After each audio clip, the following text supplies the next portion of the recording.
বিস্তারিত জানবো কাশীপুর উদ্যানবাটির কথা। যখন বললাম কাশীপুর উদ্যানবাটির ছবিটা তো আপনাদের দেখাতেই হচ্ছে। কাশীপুর উদ্যানবাটি থেকে সরাসরি রয়েছে আমার সহকর্মী জুনেলা।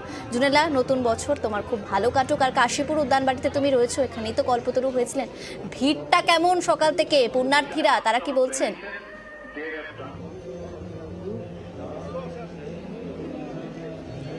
একেবারেই অমৃতা, প্রথমে নিউজ 18 বাংলার সমস্ত দর্শককে অবশ্যই হ্যাপি নিউ ইয়ার বলবো। আর নতুন বছর সবার খুব ভালো কাটুক। এই মুহূর্তে রয়েছি কাশীপুর উদ্যানবাটিতে। আজ ভোর থেকেই অর্থাৎ ভোর 4টে থেকে কাশীপুর উদ্যানবাটির মূল প্রবেশদ্বার খুলে দেওয়া হয়েছে ভক্তদের জন্য। দূর দূরান্ত থেকে প্রচুর ভক্তরা এসেছেন। আজ কল্পতরু বলে কথা, কল্পতরু উৎসব। একটু ছবিটা দেখানোর চেষ্টা করব এই মুহূর্তে কতটা ভিড় রয়েছে। আর তার সাথে সাথেই তুমি যেমনটা বলছিলে যে কল্পতরুর মাহাত্ম্য, একটুখানি কল্পতরুর মাহাত্ম্য বলতে গেলে তো একটু পুরাণের কথা বলতেই হয়, পুরাণের দিকে ফিরতেই হয়। অমৃতা, হরিবংশ ইত্যাদি পুরাণে কল্পতরু উল্লেখ রয়েছে এবং দেবতা অসুরদের মধ্যে সমুদ্র মন্থন হয়েছিল। পুরাণ অনুযায়ী সমুদ্র মন্থনকালে অমৃত লক্ষ্মী দেবী, ঐরাবত ইত্যাদি এদের সঙ্গে উঠে আসে একটি বৃক্ষ, যাকে পারিজাত বৃক্ষ বলা হয়। সেই বৃক্ষের সামনেই এই মুহূর্তে দেখতে পাচ্ছ প্রচুর ভক্তরা এসেছেন। তারা প্রণাম করছেন, মালা পরাচ্ছেন সেই পারিজাত বৃক্ষে।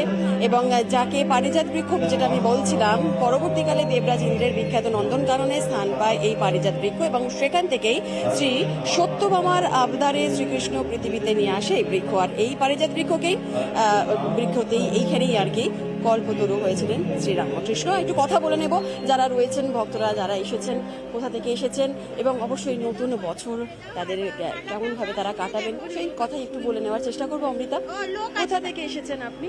আমি এসেছি ওই পাইকপাড়া দিয়ে। কখন এসেছেন? আমি 5:30টায় এসেছি। প্রত্যেক বছর কি আসা হয় কল্পতরুতে? হ্যাঁ, আমি ছোটবেলা দিয়ে আসছি। কি চান এসে? চাই বলতে এখানে নাকি ঠাকুরের একটা জিনিসই চাইতে হয় মন থেকে, সেটা পূরণ হয়। আমি আর নিজের মতন করে সত্যি কথা কিছু চাই না, সবার ভালো। একদমই তাই, আমরাও সেটাই চাই যে সবার ভালো, বাড়ির সবাই ভালো থাকুক, ফ্যামিলির সবাই ভালো থাকুক, এটাই। বেশ বেশ বেশ। আরো যারা আছে অমৃতা, তাদের সঙ্গে একটু কথা বলার চেষ্টা করবো। আমরা ত্রিপুরা থেকে এসেছি, ত্রিপুরা আগরতলা থেকে এসেছি। আমরা আগরতলা থেকে 9 জন লোক একসাথে বেরিয়েছি সেই কল্পতরু দর্শন করার জন্য। আমাদের বিবেকনগর আর বেলুর মঠ আশ্রমে আমাদের একটা সম্মিলন ছিল 28, 29, 30। আচ্ছা, এই আজকে যে কল্পতরুতে আজকে এসেছেন কেমন লাগছে? অনেকজন মিলে এসেছেন, ত্রিপুরা থেকে এসেছেন। এটা খুব ভালো লাগছে। সেটা আমাদের ঠাকুর আশীর্বাদ করছে বলেই আমরা এখানে আসতে পেরেছি ত্রিপুরা থেকে। আমরা এখান থেকে ঠাকুরের আশীর্বাদ ত্রিপুরা রাজ্যের মানুষের জন্য আমরা নিয়ে যাচ্ছি।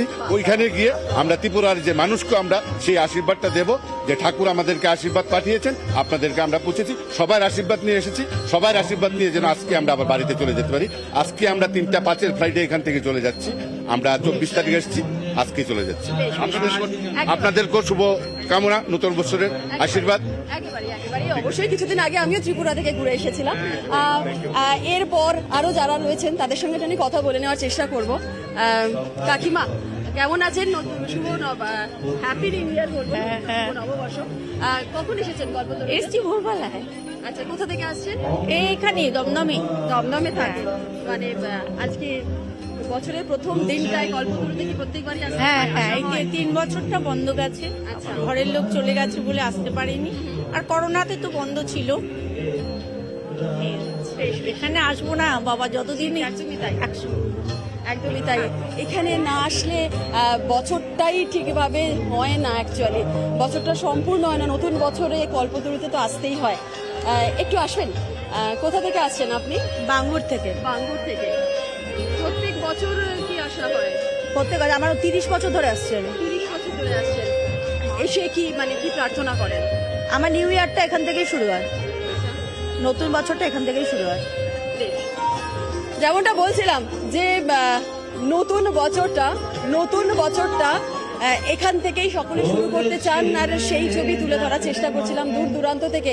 আশপাশের লোকাল লোকেরা যেমন আসছেন কল্পতরুতে, তার থেকেও কিন্তু ভিন রাজ্য থেকেও আসছেন কল্পতরুতে। কারণ এই একটা দিন, এমন একটা দিন, এই দিনটায় কাশীপুর উদ্যানবাটিতে না আসলে মনে হয়ে যাবে যেন কিছু একটা অপূর্ণ থাকছে। আরো একবার দেখানোর চেষ্টা করবো সেই পারিজাত বৃক্ষ। অমৃতা, তুমি যেমনটা জানতে চাইছিলে কল্পতরুর মাহাত্ম্য, আমি যেটা বলছিলাম তোমাকে, পারিজাত বৃক্ষের কথাটা যেমন আমি বলছিলাম, এরই পাশাপাশি আরো একটুখানি বলি যে পারিজাত বৃক্ষই কিন্তু কল্পতরু বলা হয়েছে। অর্থাৎ এই সেই বৃক্ষ যার কাছে যা চাওয়া হয় তাই পাওয়া যায়।